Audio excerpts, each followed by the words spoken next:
All right. Whew. Well, everything crashed. Internet crashed, audio crashed, all that stuff. Whew. Once again, this stuff's getting almost comical. Oh, man. Well, welcome to the show. Let me see if I can figure this all out here.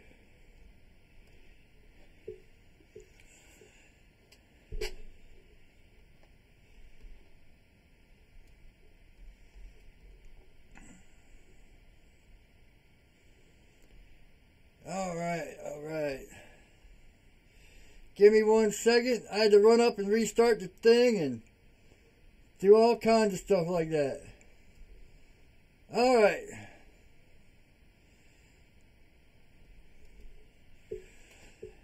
So, I think we're back. Alright. Hope everyone's having a great day. Mine was going pretty good up until about 5 minutes ago. Man, I can hear the echo. What if it picks up on this? Phew! Yeah, so my internet crashed. I went and tried to fix it. I went and got another cable. It's not the cable, it's not the switch. It's something on my laptop has to be fixed. So I'm going to have to take that apart and fix that. And then my audio crapped out because I've got pretty good Wi-Fi. So I was like, okay, I can get it going on the Wi-Fi. I'll just keep it going. And, yeah, it crashed. The audio crashed and everything. So I had to run upstairs and start everything over and get going. And, man, whew. Oh, man. So how's it going? I guess I've asked that twice now. What I thought I would do today... Oh, let me show you this first. The video will be coming out Tuesday. But look, it's all glued up. All nice and straight, ready to go. Now I just gotta shape it and finish it up. Yeah, man. So, nice and sweet. Ready to go. I have to remember to turn my TV audio down because I can hear the feedback looping. I don't know if you guys can hear it, but yeah, so I thought I'd start today and talk about how I actually got into knife making and what got me started. Because before 2014, it was actually the day before Halloween, I got real sick. And they told me I had to have open heart surgery and all that.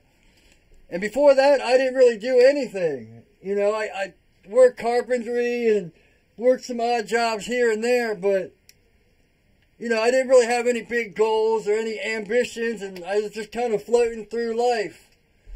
And then my friend was like really into knives and chef knives and cooking and all that stuff. And he started showing me all these knives from Redpath. Well, it's Weber handmade now. But showing me all these knives from Redpath and all that stuff. And man, I really liked him. And DB Blades, he was buying a bunch of knives from him.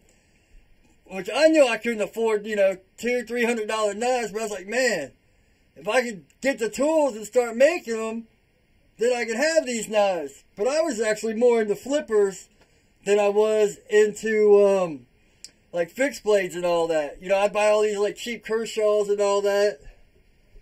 Man, look at my glasses are fogging up. I'm all sweaty from running up and down. Whew.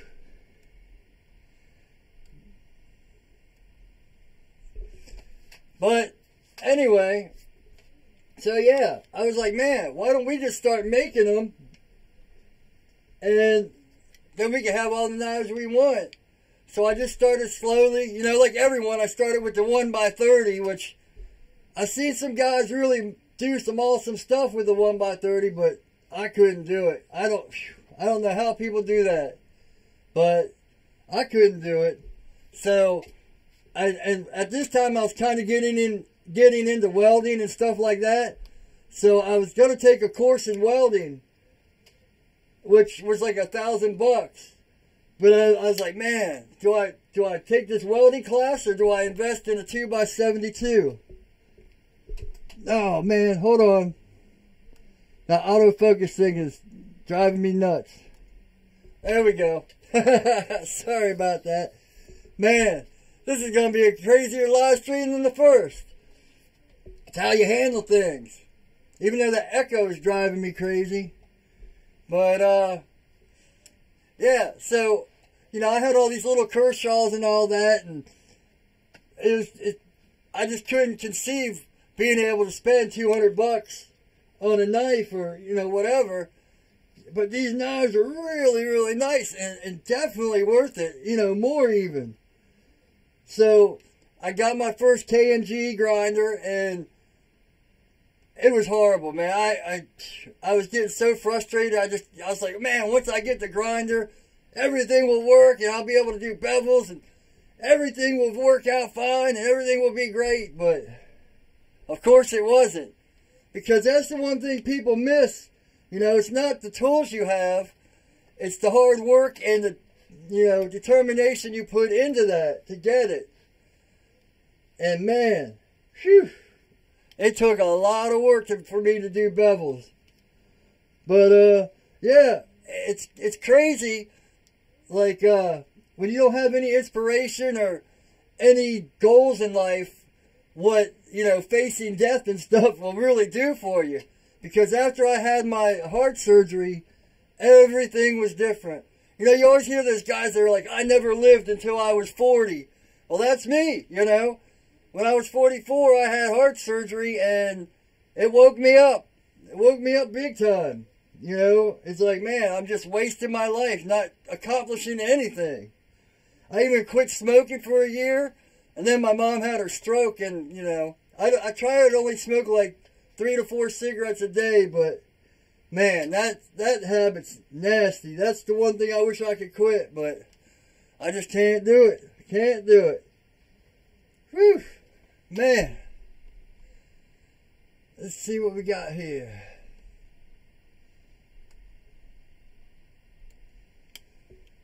I don't think anyone's going to be on this chat because the other one failed, so I guess you guys are just going to have to watch it later. But, yeah, man, it's comical the things that happen when you know, you have everything perfect, everything set up right, and then, wham, you know that thing, anything that can happen will happen. You just have to wish for the best and, you know, hope for the best and expect the worst, and that's what happened, the worst.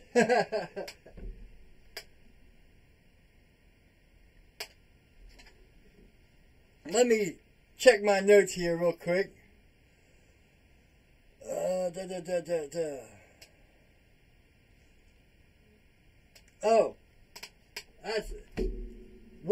it. Work ethic. I can't speak, man. But, you know, I see a lot of guys, and even I was like this, I see people that do YouTube, and it's like, oh, that's an easy job. You know, that guy doesn't do anything. He's just a YouTuber. Man, YouTube is hard work. I'll tell you what. Editing, you know, unless you can find someone to edit for you, like 3 or 4 hours a day, man, then you gotta set up shots and do all kinds of camera work, and every time you want to do something new, you gotta break everything down, take it over, set it up, redo it, get everything focused, make everything right, and then you can start your work. So not only are you doing the work that you started out to do, then you got a half an hour, 45 minutes of other work on top of it. Man, yeah, I didn't know what hard work was until I started doing all this knife making and, you know, YouTube and all that. You used to hear, you know, I used to be like, oh man, you know, the secret to success is hard work. You think, okay, 9 to 5 job. I'll just go to work and that's my hard work. But no, hard work means when other people are out having fun, you're staying home working on your business, working on your knives and all that. I saw a post, 4th of July, Ecom Knives. He's like, I'm probably the only one at home working. And I was like, no, brother, I'm home working too. So, yeah, and you know, everyone's out watching fireworks, but we're working on our craft, making sure everything's working properly and getting out so, you know, we can make a living.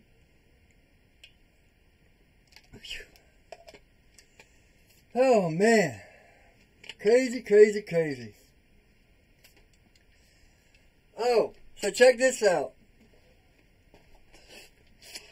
I want to get my disc grinder working, but I've been trying to build this cart. You know, that way I can put the arbor press down there to hold the weight. But these wheels are just not sturdy enough, so I got to take these wheels off and weld some new wheels on and get that all working. So that's a project. I was thinking about doing that during the live stream today, but I was afraid the audio would get messed up from the welding. Every time I kicked the welder on, I didn't know if it would mess up audio.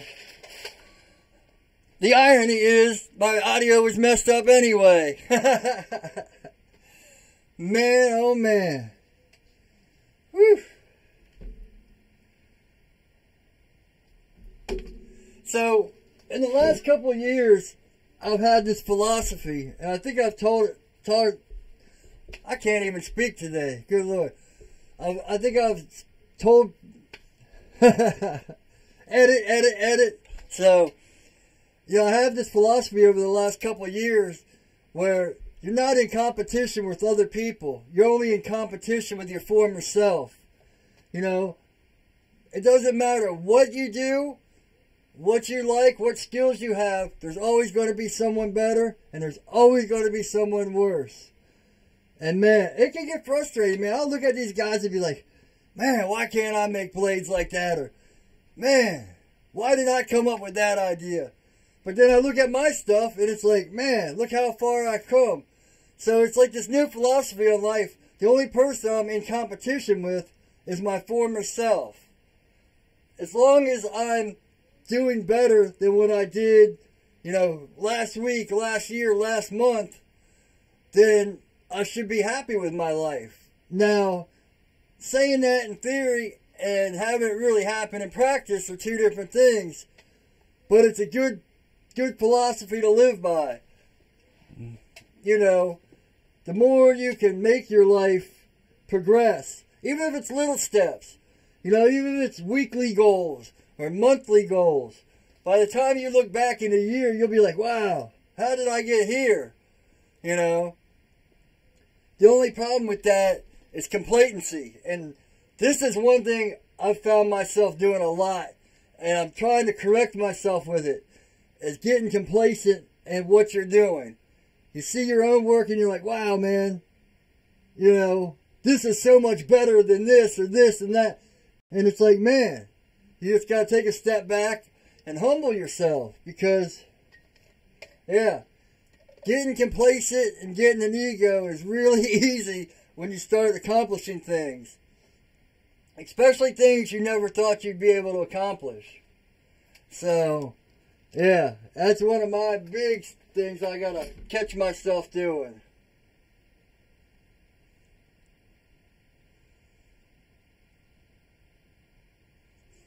So, another thing I just signed up for my channel was Amazon affiliate links. I'll go into a little bit of the shilling now and sell my channel and sell my product. But anyway, yeah, so if you ever want to buy stuff through Amazon, if you click through my links, my channel will get a little bit of a kickback and work it out. I'm not sure how it works completely, but I think it's just for the US now, but there's other links I can set up in Europe and other things that I have to figure out and do. But for now, it's just the US. So if you do that or buy a shirt or anything, I really appreciate it. Really appreciate the support. Something I definitely need. Alright, I think this will be the last topic, but my teeth. I'm sure everyone knows by now, my teeth are gone.